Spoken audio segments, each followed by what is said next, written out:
தமிழக முதல்வர் மாண்புமிகு தளபதி ஸ்டாலின் அவர்களை நேரிலே சந்தித்து தமிழ்நாட்டில் நிலவும் சட்டம் ஒழுங்கு நிலை குறித்து சில கருத்துக்களை பகிர்ந்து கொண்டோம். பகுஜன் சமாஜ் கட்சியின் மாநில தலைவர் ஆம்ஸ்ட்ராங் அவர்களின் படுகொலையில் கைது செய்யப்பட்டவர்கள் மட்டுமின்றி இதனை திட்டமிட்டவர்கள்,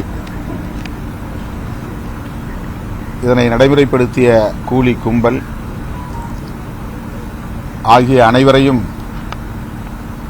கைது செய்ய வேண்டும் என்று வலியுறுத்தியிருக்கிறோம்.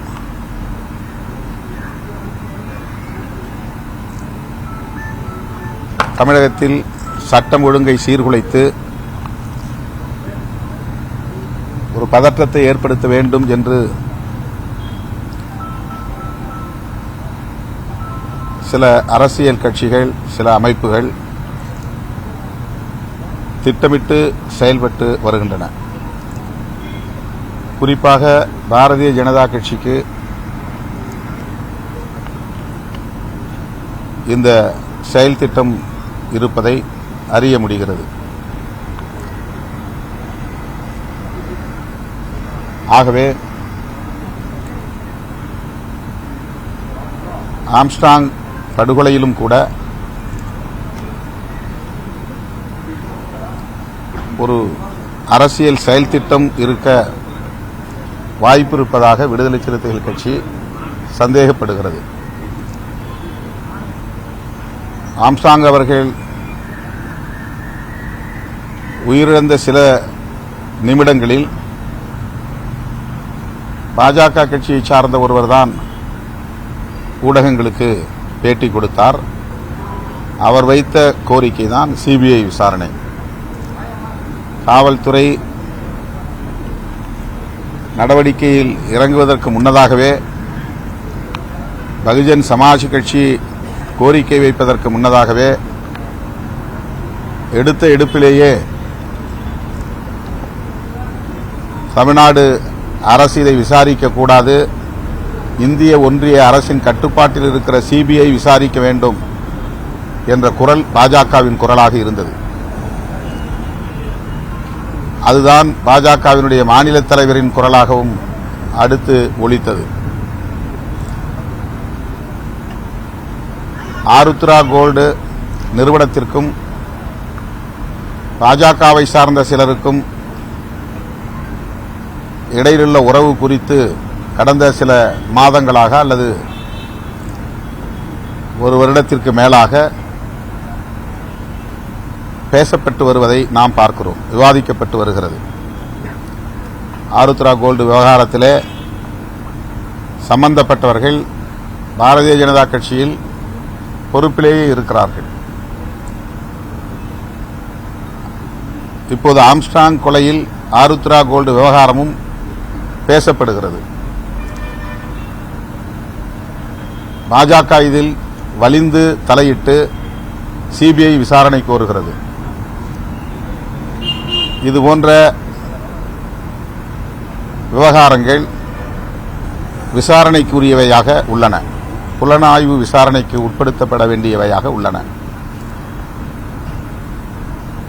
அவர்களின் அரசியல் செயல் திட்டம் என்பது திமுக அரசுக்கு எதிராக இங்கே ஒரு பதற்றத்தை ஏற்படுத்த வேண்டும்,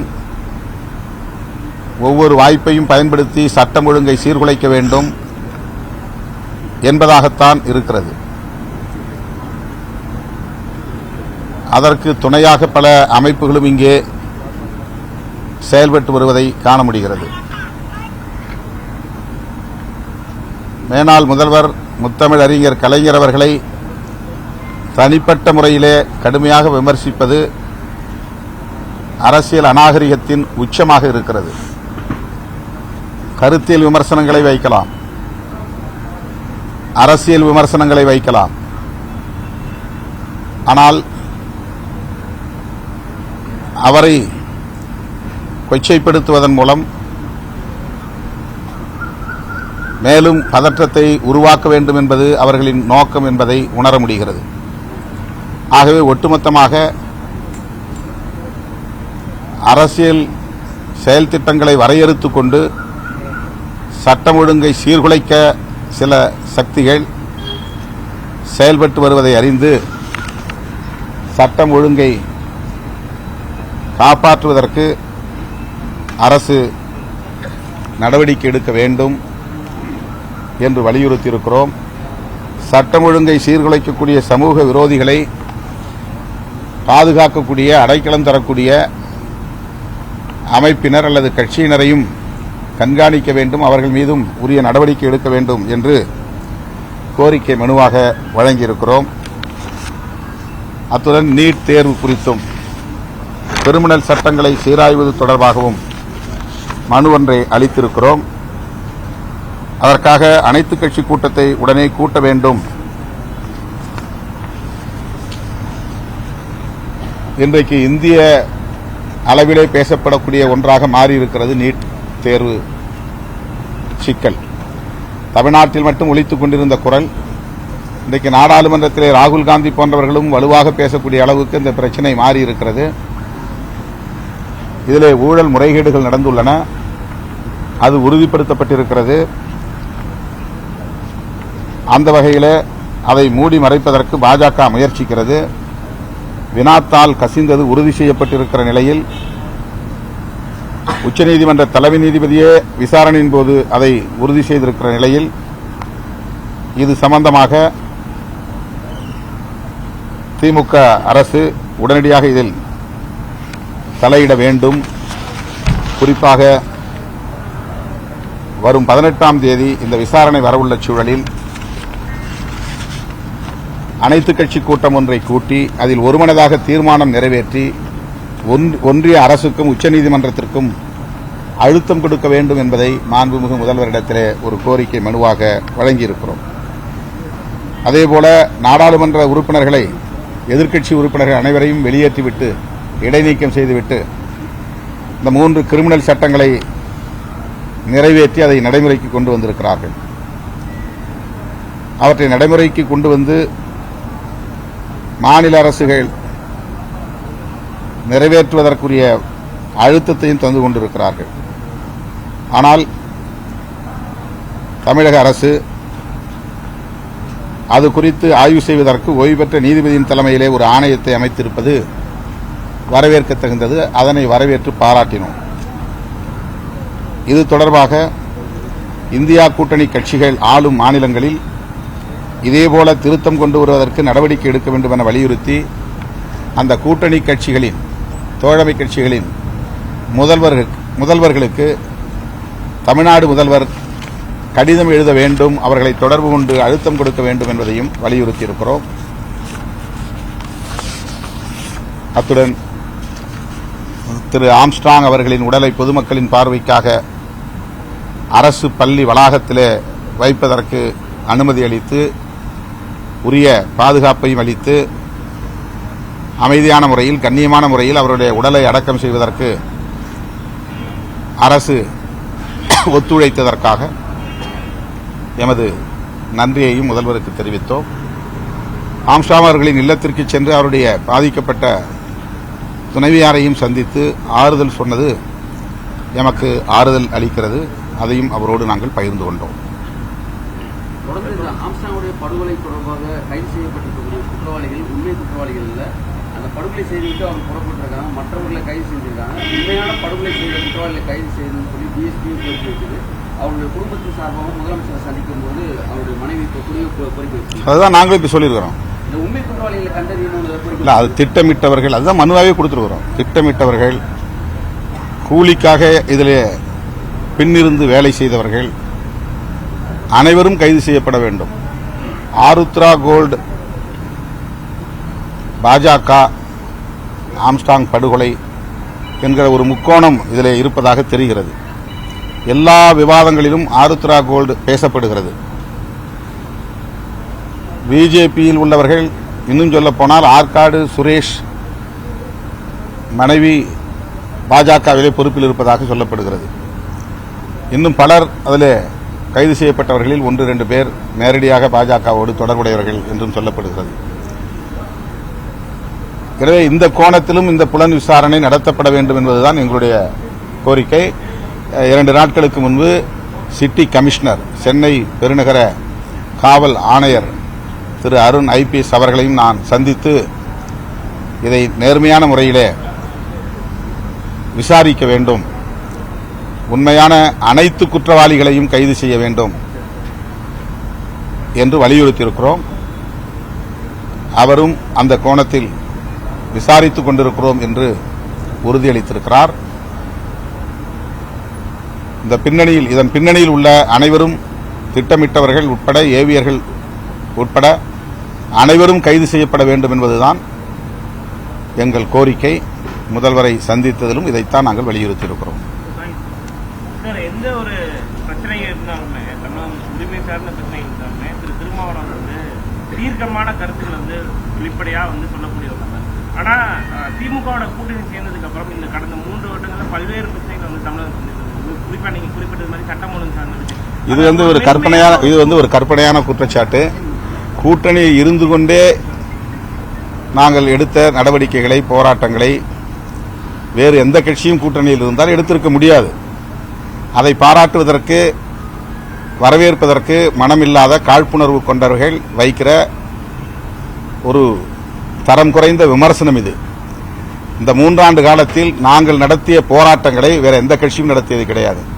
கள்ளக்குறிச்சியிலே உடனடியாக அந்த இடத்திற்கு நான் போய் 2 நாள் இருந்து அந்த மக்களை எல்லாம் சந்தித்து ஆறுதல் சொன்னதோடு மட்டுமில்லாமல் ஒவ்வொரு குடும்பத்திற்கும் தலா 10,000 ரூபாய் கட்சியின் சார்பில் இழப்பீடு கொடுத்தது மட்டுமில்லாமல் உடனடியாக ஒரு மாபெரும் ஆர்ப்பாட்டத்தை நடத்தியிருக்கிறோம். மிக பெரும் ஆர்ப்பாட்டத்தை நடத்தியிருக்கிறோம் சென்னையிலே. அதேபோல இந்த 3 ஆண்டுகளில் திருநெல்வேலியிலே நடந்த தொடர் படுகொலைகளை கண்டித்து 10,000க்கும் மேற்பட்டவர்களை ஒருங்கிணைத்து எனது தலைமையில் நான் ஆர்ப்பாட்டம் நடத்தியிருக்கிறேன். கூட்டணி கட்சியில் இருந்து கொண்டே காவல்துறையினர் முறையாக நடவடிக்கை எடுக்கவில்லை, அவர்களை கட்டுப்படுத்தவில்லை என்பதுதான் என்னுடைய விமர்சனம். அதேபோல சேலத்திலே மோரூர் பிரச்சனையில் காவல்துறையை கண்டித்து ஆர்ப்பாட்டம் நடத்தியிருக்கிறோம்.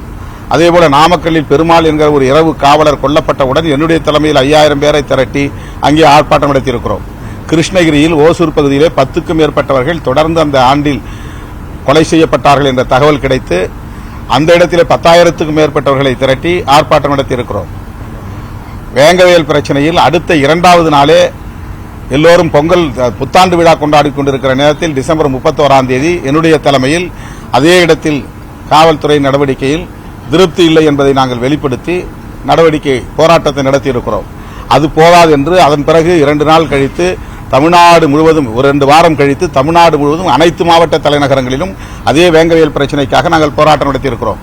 கூட்டணியில் இருந்து கொண்டு இவ்வளவு போராட்டங்களை முன்னெடுக்கிற ஒரு கட்சி விடுதலை சிறுத்தைகளை தவிர வேறு எந்த கட்சியும் இருக்க முடியாது. சொல்லப்போனால் திமுக தரப்பில் உள்ள பலர் நாங்கள் கூட்டணியில் இருந்து கொண்டே இந்த மாதிரியான விமர்சனங்களை வைக்கிறோம், போராட்டங்களை நடத்துகிறோம் என்பதற்காக எங்கள் மீது அவர்களுக்கு வருத்தம் உண்டு. திமுக தரப்பை சார்ந்தவர்களுக்கே வருத்தம் உண்டு. ஆனால் பிரச்சனைகளின் அடிப்படையில் நாங்கள் மக்கள் பக்கம் நின்று குரல் கொடுக்கிறோம். இதை உணர்ந்து கொள்ளாத அல்லது வேண்டுமென்றே, உணர்ந்தாலும் வேண்டுமென்றே திமுகவுக்கும் விடுதலை சிறுத்தைகளுக்கும் இடையிலே ஒரு முரண்பாட்டை உருவாக்க ஒரு வாய்ப்பு கிடைக்குமா என்ற எண்ணத்தின் அடிப்படையில் இதுபோன்ற அற்பத்தனமான விமர்சனங்களை வைக்கிறார்கள். இதற்கு மேல் விடை இல்லை.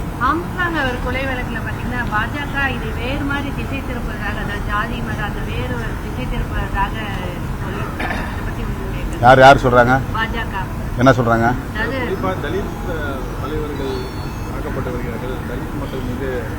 பாஜக ஆளக்கூடிய மாநிலங்களில் தலித்துகள் எல்லோரும் பாதுகாப்பாக இருக்கிறார்களா?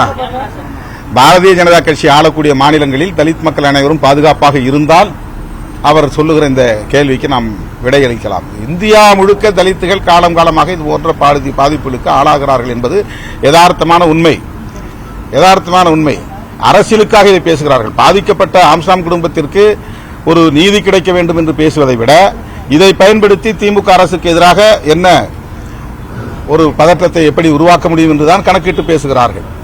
இந்த இடத்தில் எவ்வளவு பெரிய துயரம் எழுந்திருக்கிறது, எவ்வளவு பெரிய பாதிப்பு அந்த குடும்பத்திற்கும் கட்சிக்கும் சமூகத்திற்கும் நேர்ந்திருக்கிறது என்பதை விட இதற்கு யார் மீது பழி போடலாம், எப்படி திமுக அரசு மீது பழி போடலாம் என்று அரசியல் காரணங்கள், அரசியல் ஆதாயத்திற்காக காய்களை இவர்கள் நகர்த்துகிறார்கள். ஆகவே இது வெறும் அரசியலுக்கான விமர்சனங்களை தவிர உண்மையிலேயே பாதிக்கப்பட்ட மக்களுக்கு அல்லது குடும்பத்திற்கு ஆதரவாக பேசுகிற ஒன்றாக என்னால் பார்க்க முடியவில்லை. முதலமைச்சர் ரிப்ளை என்ன வருது? நீங்க ஏற்கனவே சிஎம் அங்க போயிருந்து வீட்டுக்கு போயிட்டு சில விஷயங்கள் சொல்லிட்டு வந்திருக்காங்க. இப்ப ஐபிஎஸ் இங்க கமிஷனரை மாத்திருக்காங்க. இப்ப நீங்க இந்த கோரிக்கையை வைத்ததுக்கு சிஎமோட என்னவா இருக்கு? கேட்டுட்டாரு, பிரச்சனைகளை கேட்டுக்கிட்டாரு. பார்ப்போம், நடவடிக்கை எடுப்போம். எங்களுக்கு இதில் நடவடிக்கை எடுக்கிறதுல எந்த தயக்கமும் இல்லை. யார் உண்மையா இதில் சம்பந்தப்பட்டிருக்கிறார்களோ அவ்வளவு பேர் நடவடிக்கை இருக்கும்னு சொல்லியிருக்காங்க. ரைட்.